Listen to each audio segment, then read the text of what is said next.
महाराष्ट्रातला आरक्षणाचा प्रश्न असेल किंवा एस टी कामगारांच्या आंदोलनाचा प्रश्न असेल किंवा जाणीवपूर्वक जातीय आणि धार्मिक दंगली पेटवण्यासाठी ठरवून ध्रुवीकरणाची भाषा करणारे अत्यंत थिल्लर आणि नवथर भाजपाचे वक्ते प्रवक्ते नेते असतील, यावर सप्रमाण फार विस्तृतपणे मांडणी करेलच.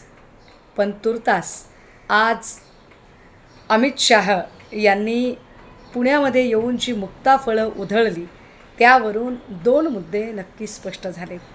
त्यातला पहिलं बाब म्हणजे आजही अमित शाह यांना महाराष्ट्रात आल्यानंतर आपलं भाषण चुरचुरीत करण्यासाठी जाणीवपूर्वक आजही उद्धव ठाकरे यांचं नाव घेतल्याशिवाय भाषण सुरूही करता येत नाही आणि संपवताही येत नाही.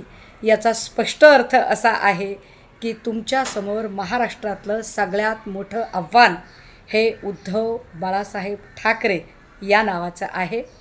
आणि दुसरी महत्त्वाची बाब अशी की ज्या पद्धतीची अत्यंत थिल्लर भाषा, सवंग भाषा आज तुम्ही पुण्यामध्ये केली, त्यावरून तुम्ही हे सप्रमाण सिद्ध केलं आहे की पार्लमेंटमध्ये तुमच्या पक्षाचे खासदार रमेश बिधोडी यांनी जी सवंग भाषा केली होती त्याच्याही पेक्षा अधिक निम्नतम स्तर अमित शाह तुम्ही आज पुण्यामध्ये येऊन गाठला आहे.